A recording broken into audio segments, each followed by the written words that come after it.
जैसे जैसे जिंदगी गुजरती जाती है, जिंदगी के हर पड़ाव पर हमारे रहन सहन का तरीका बदलता है, हमारे व्यवहार में परिवर्तन आता है और साथ ही साथ हमारी बात करने का तरीका भी बदल जाता है। इसी तरह से सोच में बदलाव आना भी संभव है। सोच एक ऐसी चीज है जो निरंतर चलती जाती है। मनुष्य किसी भी समय बिना सोचे नहीं रह सकता। दिमाग में हर समय कुछ न कुछ चलता ही रहता है। एक बच्चे को खेलने की चिंता, एक माँ को परिवार की चिंता और एक पिता को अपने घर परिवार के आने वाले भविष्य की चिंता। चिंता हमारी सोच का एक हिस्सा है, लेकिन कई बार हमारे दिमाग में ऐसी चीज भी चलती हैं जो हम स्वयं सोचना नहीं चाहते, परंतु वह ऑटोमेटिकली अपनी जगह बना लेती। कुछ ऐसी ही सोच जुड़ी है संभोग की प्रक्रिया से। अक्सर लोग यह शिकायत करते हैं कि जब उनका आकर्षण यदि सेक्स जैसी बातों की ओर बढ़ता है तो दिन प्रतिदिन यह बढ़ता ही जाता है।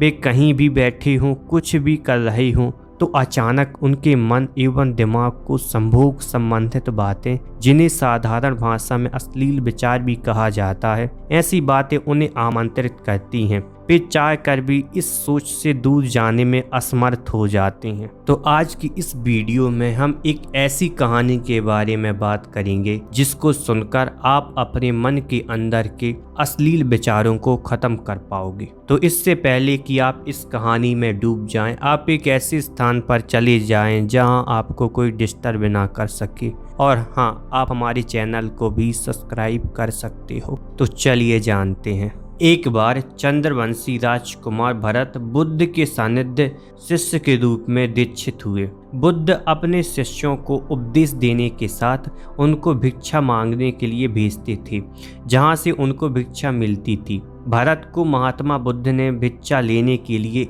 एक श्रैविका के घर पर भेजा। भरत रास्ते में चलते हुए सोच रहे थे कि ना जाने आज खाने में क्या मिलेगा। हमेशा महल में खाने के लिए अनगिनत स्वादिष्ट भोजन मिलते थे, लेकिन आज जो भी मिलेगा उसी से काम चलाना पड़ेगा। भरत ने श्राविका के घर पर जाकर भिक्षा के लिए याचना की। श्राविका ने भरत को बैठने के लिए कहा। श्राविका जब अंदर गई तो भरत पुनः अपने प्रिय भोजन के बारे में सोच रही थी। जब श्राविका भोजन लेकर आई तो भरत आश्चर्यचकित रह गए। भरत अपने प्रिय भोजन को देखकर खुश हो गए। भरत भिक्षा ग्रहण करने लगे। भिक्षा ग्रहण करते हुए भरत सोचने लगे कि उनको हमेशा खाना खाने के बाद कुछ विश्राम करने की आदत है, लेकिन आज उन्हें यहाँ से खाना ग्रहण करने के बाद धूप से होकर वापस आश्रम पहुँचना है। भोजन हो जाने पर श्राविका ने भरत को कुछ समय विश्राम करने के लिए आग्रह किया। भरत पुनः खुश हो गए। सारी इच्छाओं की पूर्ति होते देख भरत इसको एक संयोग मानकर कुछ देर के लिए लेट गए। लेटते हुए भरत सोचने लगे कि आज तो सोने को मिल गया, लेकिन मेरे सर पर हमेशा के लिए छत का साया तो मिट गया है। जब भरत सोकर पुनः उठे तो श्राविका ने कहा कि आपको जब तक यहाँ पर रहना हो आप यहाँ पर रह सकते हैं। अब भरत समझ गया कि यह कोई संयोग नहीं है, श्राविका जरूर मेरा मन पढ़ रही है। भरत खड़े हुए। भरत ने श्राविका से पूछा, मुझे क्षमा कीजिए, पर क्या आप मेरा मन पढ़ सकती हैं? आप यह सब कैसे कर लेती हैं? श्राविका ने कहा, शुरू में मेरे लिए यह कठिन था, लेकिन मैंने खुद के विचारों को देखना शुरू किया।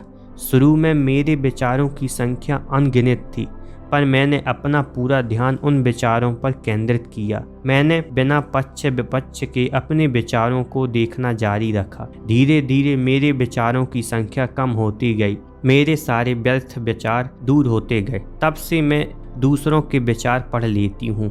यह सब सुनकर भरत घबरा गया। भरत ने श्राविका से आज्ञा ली और वहाँ से निकल पड़ा। रास्ते में चलते हुए भरत ने अपने मन के विचारों का स्मरण करने लगा। भरत के मन में श्राविका के बारे में अश्लील विचार आए। श्राविका ने भरत के बारे में क्या सोचा होगा? भरत को खुद पर शर्म आ रही थी। भरत आश्रम पहुंचे। भरत ने बुद्ध से कहा कि अब से वह कभी भिक्षा मांगने के लिए नहीं जाएगा। बुद्ध ने भरत को नीचे बैठाया और कहा, क्या हुआ? तुम मुझे अपनी व्यथा विस्तार से बताओ। भरत ने विस्तार से सारी बात बताई। भरत की बातों को सुनकर बुद्ध ने कहा कि आज से 7 दिनों के लिए श्राविका के घर पर भिक्षा के लिए तुम ही जाओगे, लेकिन तुमको कुछ बातों का ध्यान रखना पड़ेगा। कल तुम जाते हुए अपने मन को पूरे होश में रखना। तुम्हारे अंदर कौन से विचार उठ रहे हैं उन पर ध्यान केंद्रित करना। होशपूर्ण और जागृता के साथ ध्यान करना कि कौन सी वासना